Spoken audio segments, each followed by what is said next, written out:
Hai semua, mari kita membahas sistem manajemen keselamatan kerja. Tahukah Anda, terdapat 82.000 kasus kecelakaan kerja dan 179 penyakit akibat kerja. Bayangkan bila setiap kasus kecelakaan kerja akan berdampak tidak hanya pada pekerjanya saja, namun pada keluarga dari pekerja juga.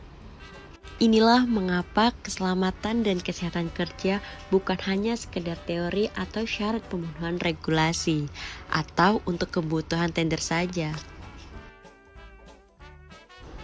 Keselamatan dan kesehatan kerja merupakan tanggung jawab moral perusahaan untuk melindungi keselamatan sesama manusia di bawah naungan perusahaan. Tidak hanya kerugian bagi pekerjanya, setiap kecelakaan kerja yang terjadi juga akan menimbulkan kerugian bagi organisasi, baik dari segi finansial hingga waktu. Sistem manajemen K3. Sistem manajemen K3 memiliki dasar hukum, yaitu Pasal 86 dan Pasal 87 Undang-Undang Nomor 1 Tahun 1970. Kemudian diturunkan menjadi Peraturan Pemerintah Nomor 50 Tahun 2012 tentang penerapan SMK 3, yaitu Sistem Manajemen K3. Lalu, yang menjadi dasar hukum SMK 3 yaitu Peraturan Pemerintah Nomor 50 Tahun 2012, di mana hukum ini mewajibkan perusahaan untuk melaksanakan SMK 3. Ada dua kategori yang harus melaksanakan SMK 3. Yang pertama, perusahaan yang memiliki karyawan lebih dari 100 atau perusahaan yang mempunyai karyawan kurang dari 100, namun beresiko sangat tinggi.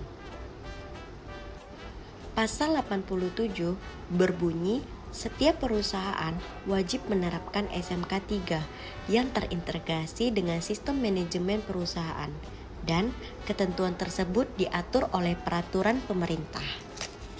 Teman-teman, kita bahas 5W1H dari sistem SMK 3 yuk.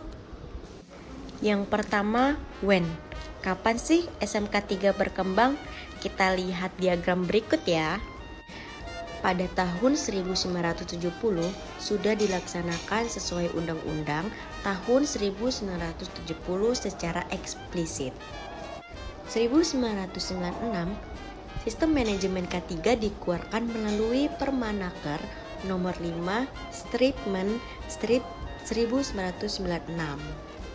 Di tahun 2001 mulai ada perkembangan melalui ILO dan OHSAS.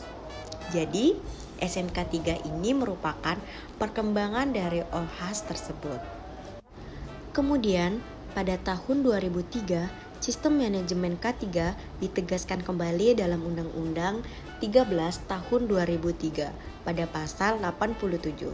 Dan di tahun 2012 terbitlah Peraturan Pemerintah Nomor 50 tahun 2012 tentang penerapan sistem manajemen K3 di perusahaan. Yang kedua, what? Apa itu SMK 3?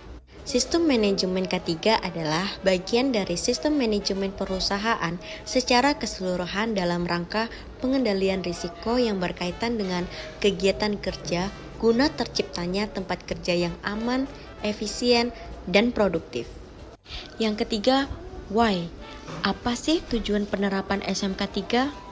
Tujuan penerapan SMK 3 adalah meningkatkan efektivitas dari perlindungan keselamatan dan kesehatan kerja. Selanjutnya, mencegah dan mengurangi kecelakaan kerja dari penyakit akibat kerja dengan melibatkan unsur manajemen. Dan yang terakhir, menciptakan tempat kerja yang aman, nyaman, dan efisien untuk mendorong produktivitas. Yang keempat adalah where. Di mana ya sistem manajemen K3 ditetapkan? Sistem manajemen K3 ditetapkan di perusahaan yang mempekerjakan buruh paling sedikit 100 orang dan mempunyai tingkat potensi bahaya yang tinggi, yang sesuai dengan ketentuan peraturan perundang-undangan. Yang kelima, who. Siapa aja ya yang terlibat dalam sistem manajemen K3? Ada unsur manajemen, ada pekerja atau buruh, ada serikat pekerja atau buruh, dan yang terakhir ada pihak lain terkait dengan perusahaan. Dan yang terakhir adalah how. Bagaimanakah proses penerapan SMK 3?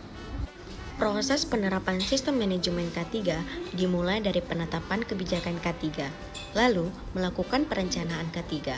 Setelah itu melaksanakan rencana K3.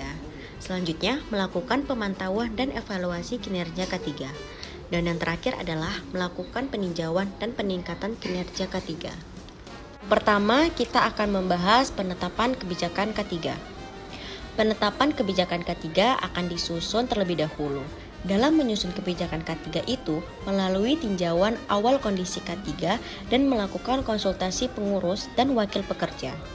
Setelah itu, ditetapkanlah kebijakan K3 dengan syarat harus disahkan, tertulis, tertanggal, dan ditandatangani, dan secara jelas menyatakan tujuan dan sasaran K3, terdokumentasi, dinamik, dan yang terakhir adalah ditinjau ulang. Terakhir, disebarluaskan dengan cara dikomunikasikan ke seluruh tenaga kerja, tamu, pelanggan, dan pemasok. Ketiga, pelaksanaan rencana K3. Agar pelaksanaan rencana K3 dapat berjalan dengan baik, harus memiliki sumber daya manusia dan sarana prasarana yang memadai, seperti organisasi K3, anggaran yang memadai, prosedur kerja, informasi, pelapor dan perdokumentasian, serta instruksi kerja. Yang keempat, pemantauan dan evaluasi kinerja K3. Dalam pemantauan evaluasi kinerja K3 harus melakukan pemeriksaan terhadap kinerja K3. Setelah itu melakukan pengujian dan pengukuran. Dan yang terakhir melakukan audit internal. Dan yang terakhir dalam penerapan sistem manajemen K3, kita akan melakukan peninjauan dan peningkatan kinerja sistem manajemen K3 dengan peninjauan ulang penerapan sistem manajemen K3 yang meliputi evaluasi terhadap kebijakan K3, tujuan sasaran dan kinerja. Selanjutnya, melakukan tinjauan ulang hasil temuan audit sistem manajemen K3, dan yang terakhir melakukan evaluasi efektivitas dan penerapan sistem manajemen K3. Kebutuhan untuk pengembangan sistem manajemen K3. Itulah pembahasan mengenai sistem manajemen K3 beserta dengan dasar hukum serta tahapan implikasinya. Sistem manajemen K3 merupakan bagian penting dalam perlindungan keselamatan konsumen. Jika sistem manajemen tersebut terlaksanakan dengan baik, maka produktivitas perusahaan pun juga akan meningkat secara signifikan. Tentu saja, ini tidak hanya menguntungkan bagi para pekerja saja, namun juga perusahaan itu sendiri.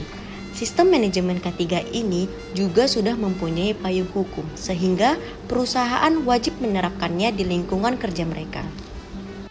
Terima kasih telah mendengarkan materi dari sistem manajemen K3. Semoga apa yang disampaikan dapat bermanfaat bagi kita semua. Ternak si ikan teri diternak dalam kolam. Karena telah sampai di penghujung materi, ku akhiri dengan salam. Wassalamualaikum warahmatullahi wabarakatuh.